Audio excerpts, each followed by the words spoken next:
1 और 3 को 1 2 और 2 1। Yes sir. ठीक है, अब तुमको इन्हीं दो में समझा देता हूँ, बाकी सारे अब ये क्या इक्वली लाइकली है, पहले तो ये बताओ। नहीं सर। सम 2 और सम 3 इक्वली लाइकली नहीं है, तो अगर मैं तुम्हारे को कहूँ कि भैया इक्वली लाइकली नहीं है, इसीलिए उनकी प्रोबेबिलिटी वो सेकंड पार्ट में जिस तरीके से बोल रखी है उस तरीके से नहीं लिखी जा सकती कि 2 से लेके 12 तक टोटल पॉसिबल आउटकम्स हो गए 11 और 3 की आने की प्रोबेबिलिटी, सम 3 आने की प्रोबेबिलिटी हो जाएगी 1/11। ऐसे नहीं होता, क्योंकि जो सम 2 है और जो सम 3 के केसेस हैं वो सारे अलग अलग है, मतलब इक्वली लाइकली नहीं है। इस हिसाब से हम 1/11 नहीं लिख सकते।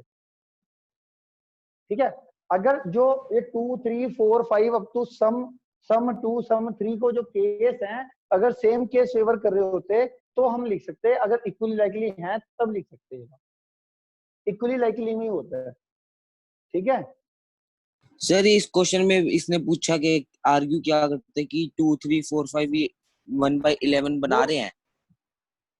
हाँ, ये कह रहा है कि 1/11 लिखो।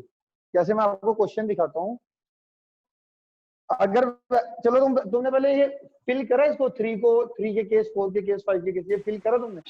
Yes sir. 2 3 की प्रोबेबिलिटी कितनी आई? अच्छा तुम बताओ। 2/36 है 2/36 इसकी 3/36 फिर 4/36 फिर 6 की है 5/36 फिर उसके 6/36 5/36 9 की 9 की 4/36 10 की 10 की आई है 3/36 फिर 2/36 फिर 1/36। ठीक है, ये आ गया जी।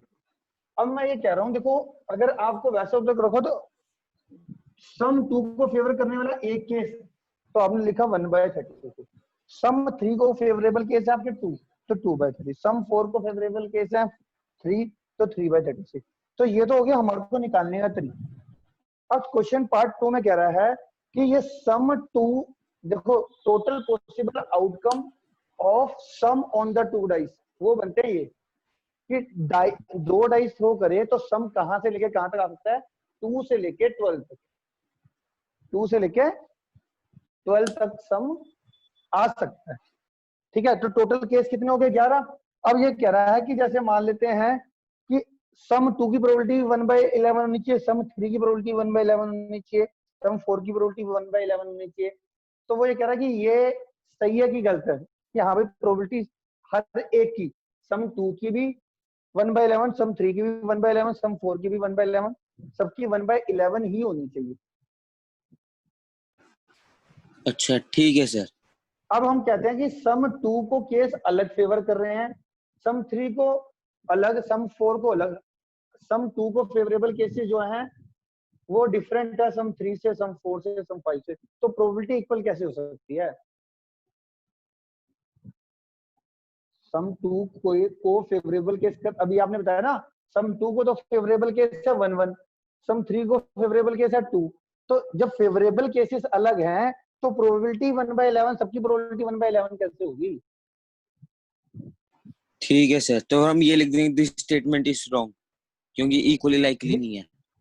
हाँ, तो सम 2 सम 3 सम 4 सम 5 ये जो इवेंट है कि getting sum 2 getting sum 3 getting sum 4 ये सारे जो इवेंट है वो इक्वली लाइकली ना होने की वजह से हम ये नहीं कह सकते।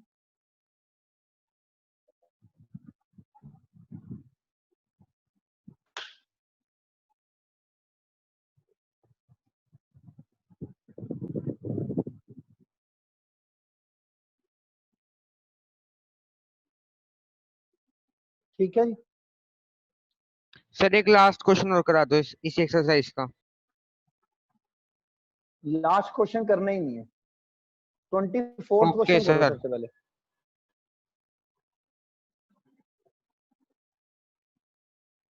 24th क्वेश्चन एक इंपॉर्टेंट क्वेश्चन है, 24 करो।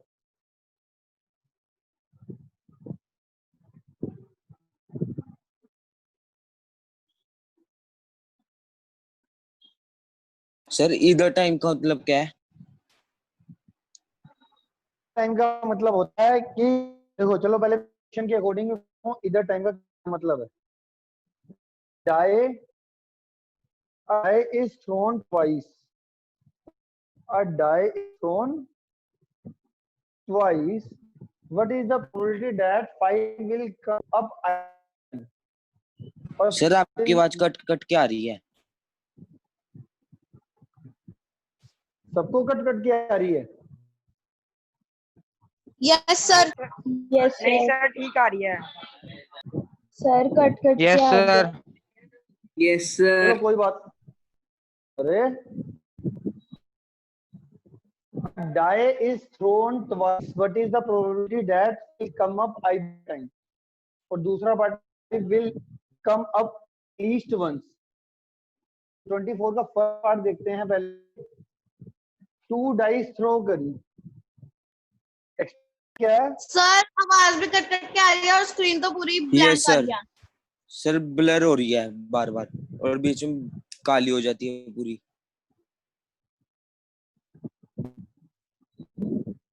रुको जरा।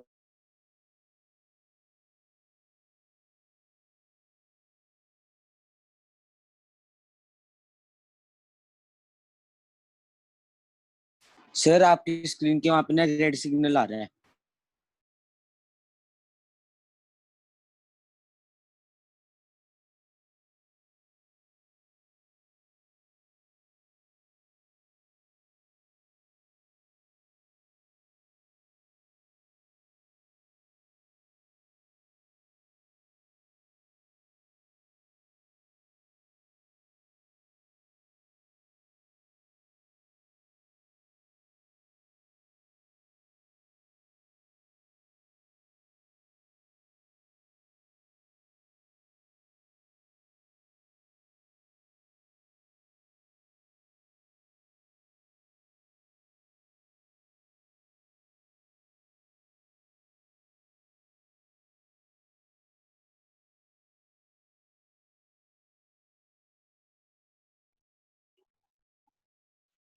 देखो तो क्वेश्चन में क्या कहता है। क्वेश्चन में कहता है डाइस है हमारे पास 2। सर अभी भी ब्लैंक ही आ रही है। नहीं सर सर ठीक आ आवाज रही है। भी कट कट के आ रही है। सर आवाज कट कट के आ रही है। अरे रुकोगे भी थोड़ी देर तो रुको, ठीक होने में टाइम लगता है।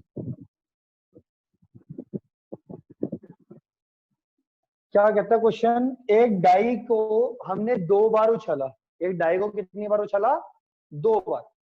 तो 2 बार उछाला तो उसमें वो कहता है कि 5 will come up either time.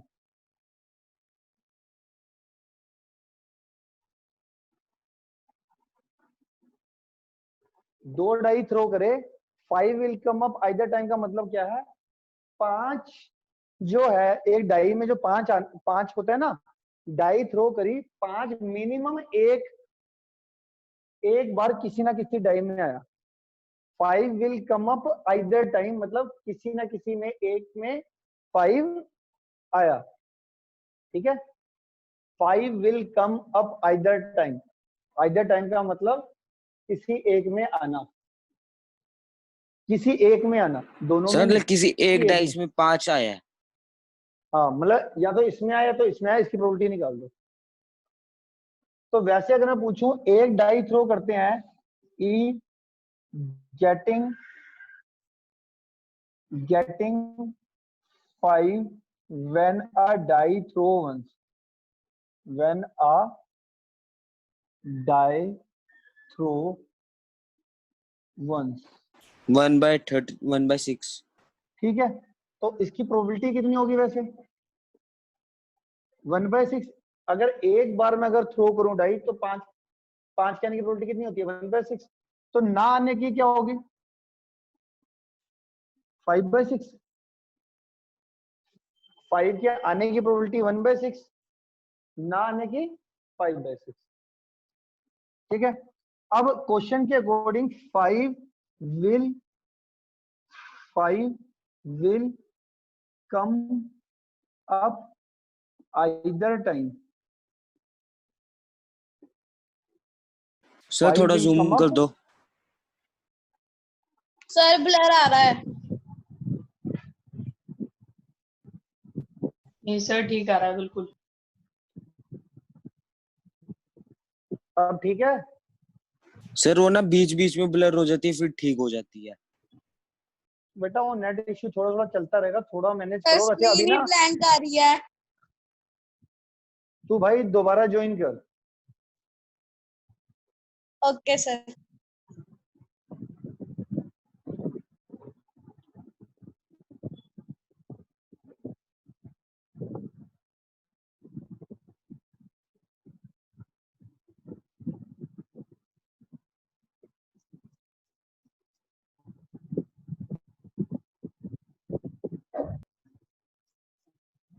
अब ठीक आ रही है तो सर। सर ये फिर से बताना ये वाला क्वेश्चन। देखो मैं आपको बता रहा हूँ, क्वेश्चन में हमसे पूछा था when a die throw twice, मतलब एक डाई को अगर मैं 2 बार उछालता हूँ तो पहला पार्ट क्या है कि minimum 5 will come up either time. 5 will come up either time का मतलब है या तो इसमें आए या तो इसमें आए। 5 will come up either time, ठीक है। तो 5 will come up either time में क्या होगा, मिनिमम एक में आना चाहिए, मिनिमम एक में आना चाहिए। तो वैसे मैं आपको बता रहा हूँ कैसे आएगा। जैसे 1 5 में आएगा एक बारी 5, 2 5 में आएगा एक बारी 5, 3 5 में भी आएगा, 4 5 में भी आएगा। और ये 5 वाली जो पूरी लाइन होगी 5 1 5 2 ये अप टू 5 6 इसमें भी आएगा और 6 5 में भी आएगा, इसमें 5 5 भी आएगा। तो टोटल अगर मैं देखूं, टोटल में देखूं 5 will come up either time का मतलब है मिनिमम 5 इन दोनों में से एक में आना चाहिए। 5 will come up either time का मतलब है मिनिमम इसमें से एक में 5 आना चाहिए। तो मेरा देखो 5 वाली लाइन में तो पूरे ये 6 केस कवर हो जाएंगे। 5 5 का मतलब दोनों में ही 5 आ गया। तो 6 केस तो ये हो गए और 1 सर 2 फिर हम 3 5 4 और 5 5 ही हो लेंगे। गए। हाँ 5,5 लेंगे। 5 मिनिमम एक बार भी आ गया ना, एक बार भी आ गया तो वो लेंगे, दोनों बार आ गया तो भी लेंगे। 5 या तो इसमें आ जाए, इसमें आ जाए, या दोनों में आ जाए। तो टोटल 11 केस हो गए। 1 2 3 4 5 और ये 6 वाली लाइन 5 1 5 2 5 3 5 4 5 6, इसमें 5 3 5 4 भी है, ठीक है। तो हमारे पास टोटल कितने केस है, 11/36। 11/36। अगला है 5 will not come up either time. 5 will not come up either time. इसमें क्या होता है 1 - 11/36 कर लो। ये form 5 will come up either time और 5 will not come up either time में एक में से माइनस कर दो, ये आ जाएगा मेरा 25/36। एक और तरीका ये है, टोटल 36 केस है ना, 36 केस में से ये 11, ये कितने केस माइनस कर लो, 11 केस माइनस कर लो, 36 बाकियों - में से 11। किसी में भी। हाँ तो 25 केस रह जाएंगे ना जिसमें 5 एक बार भी नहीं आया।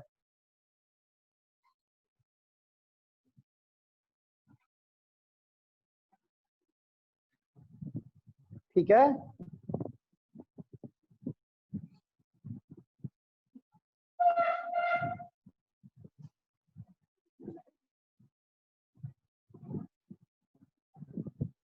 क्लियर है।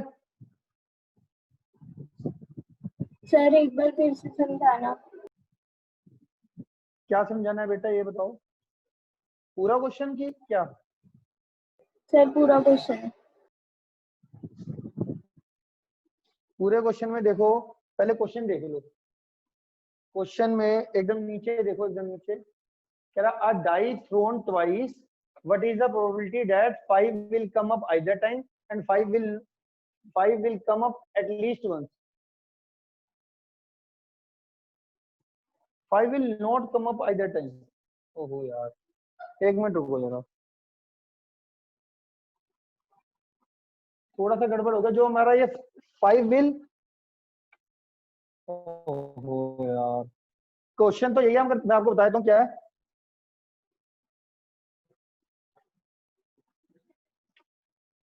एक minute, 5 will not come up है, मैंने कम अप पढ़ लिया था। 5 will not come up either time, और 5 will come at least once. 5 will come at least once,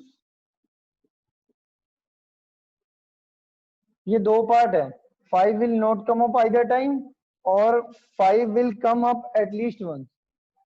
5 will come up at least once का मतलब क्या होता है सेकेंड पार्ट में, कि minimum 5 will come up at least once, मतलब दोनों डाई में से मिनिमम एक डाई के अंदर 5 आएगा। दोनों डाई में से सर मिनिमम एक इसमें डाई फिर में 5 11/36 आए। इसमें 11/36 होगा कि मिनिमम एक डाई में 5 आएगा, तो वो तो हमारे 11 केस हो गए। इसमें कह रहा 5 एक बार भी नहीं आना चाहिए, तो इसमें आएगा 25/36। 5 will not come up by the time, मतलब एक बार भी 5 नहीं आएगा। ठीक है, इसको कई सर बच्चे हमने करा दूसरे तो ठीक है, बस हमने आंसर पुट्ठा लिख दिया ना। ना वो क्वेश्चन के अकॉर्डिंग तो आंसर गलत हाँ ही हाँ होगा ना, यहाँ पे वो, नोट। हाँ ठीक है वो तो। ठीक है, ये आ गया इतना समझ में।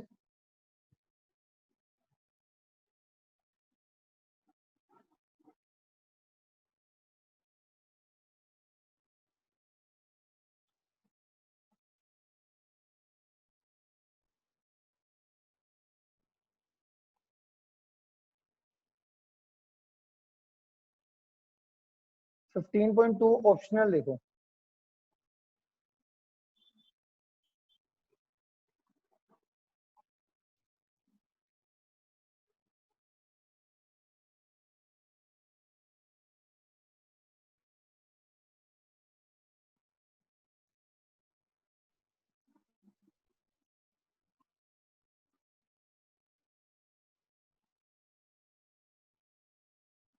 फिफ्टीन 15.2 का पहला क्वेश्चन,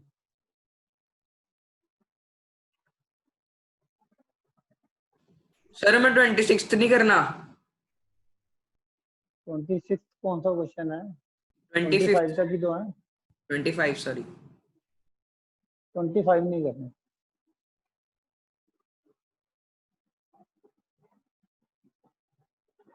फिफ्टीन 15.2 का पहला क्वेश्चन पढ़ना जरा।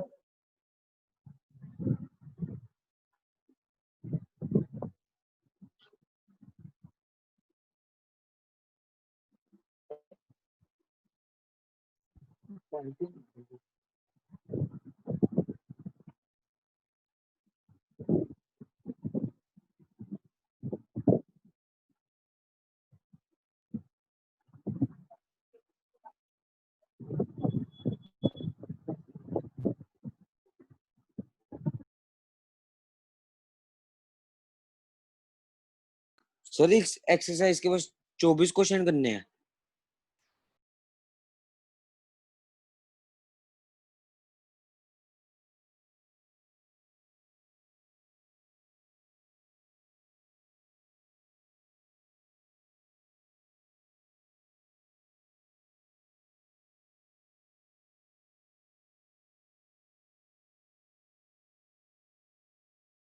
पहला क्वेश्चन देखो, two customer Shyam and Ekta are visiting on a particular shop in the same week.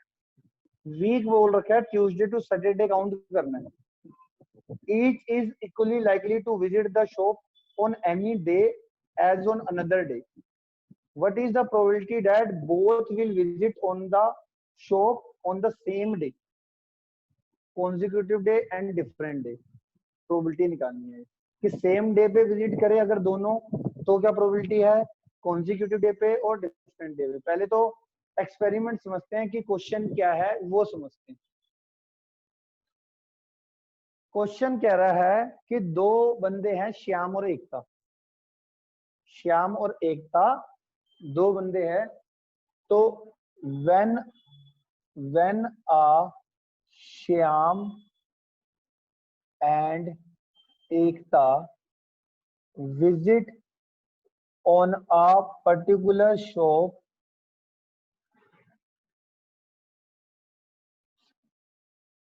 on a particular week,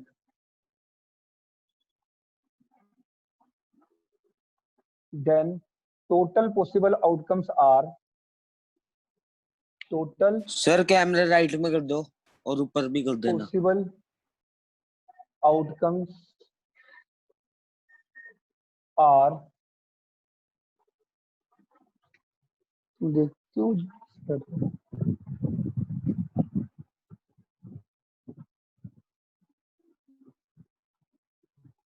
then total possible outcomes are sir zoom कर दो। बेटा और जूम करूंगा तो बस ठीक है सर। ठीक है। तो श्याम और Ekta visit on a particular shop on a particular when a Shyam and Ekta visit on a particular shop on a particular week,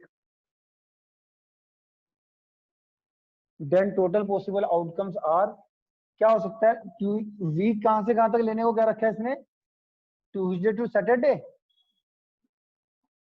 Tuesday, Wednesday, Thursday, Friday, Saturday. ऐसी Tuesday, Wednesday, Thursday, Friday, Saturday.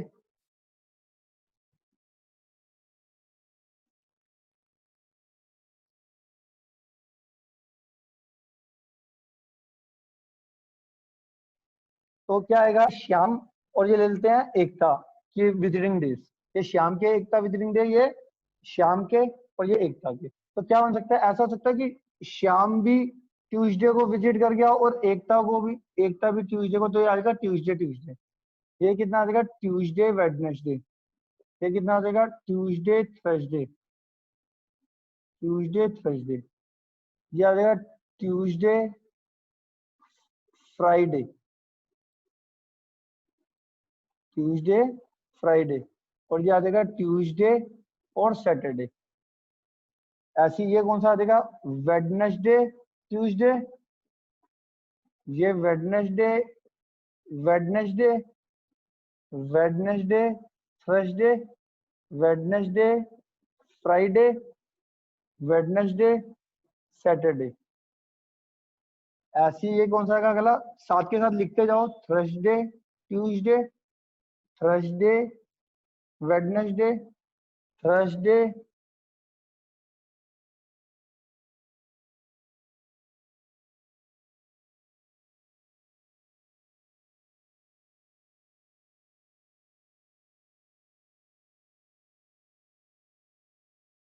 Wednesday,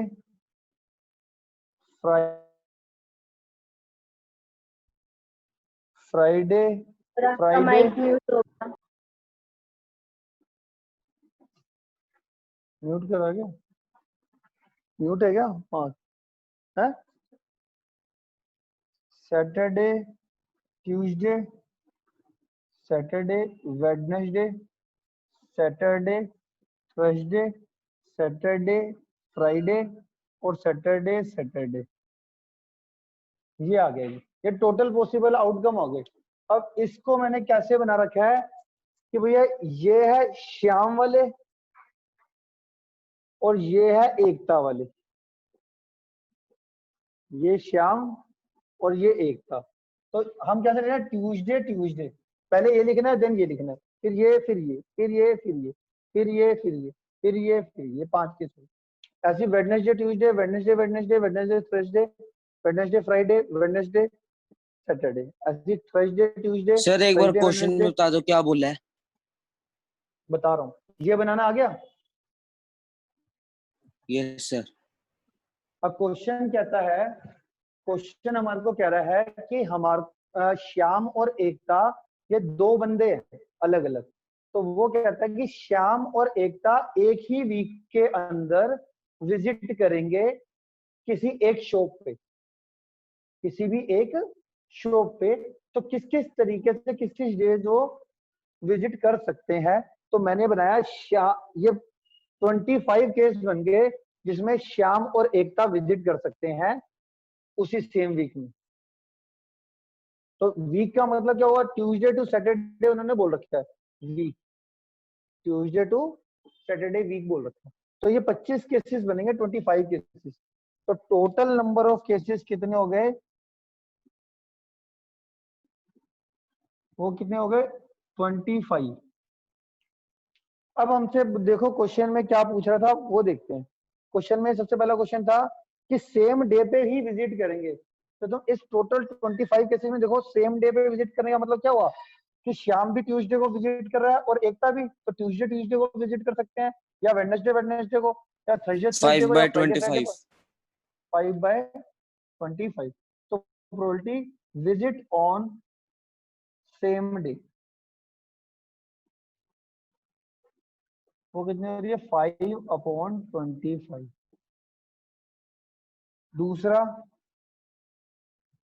दूसरा कौन सा था, consecutive day, visit on consecutive day. इसमें बच्चों से गड़बड़ हो जाती है तो ध्यान से देखना। कॉन्जिक्यूटिव डे का मतलब पहले समझो, कॉन्जिक्यूटिव का मतलब होता है लगातार, जैसा कि हमने 4th चैप्टर में बताया है कि कॉन्जिक्यूटिव का मतलब क्या होता है, लगातार। तो यहाँ पे मान लो जैसे अगर ट्यूसडे को श्याम गया तो ट्यूसडे से अगले दिन या पिछले दिन अगर एकता गई तो कॉन्जिक्यूटिव डे माना जाएगा। मान लो मैंने कहा जी ये जो श्याम है वो वेडनेसडे को गया, तो वेडनेसडे से पहले क्या आता है ट्यूसडे, और वेडनेसडे के बाद क्या आता है थर्सडे।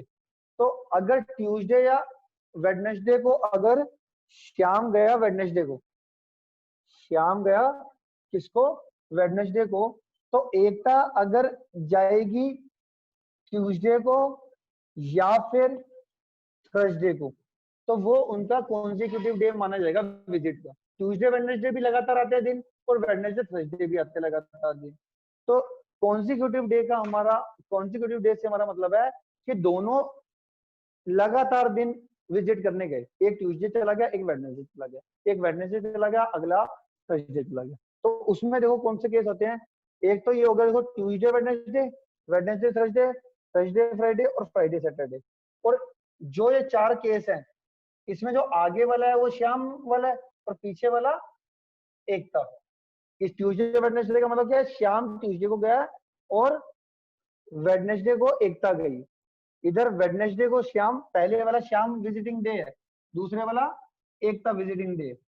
अब उल्टा भी तो हो सकता है, 4 केस तो मैंने एक गिनवा दिए। उल्टा मतलब ट्यूसडे वेडनेसडे का उल्टा, वेडनेसडे ट्यूसडे, ये देखो इसका उल्टा ये हो गया, वेडनेसडे थर्सडे का उल्टा थर्सडे वेडनेसडे हो गया, थर्सडे फ्राइडे का उल्टा फ्राइडे थर्सडे हो गया, और फ्राइडे सैटरडे से उल्टा सैटरडे फ्राइडे। टोटल हो जाएगा 8 केस। टोटल आ जाएगी इसकी प्रोबेबिलिटी 8/25।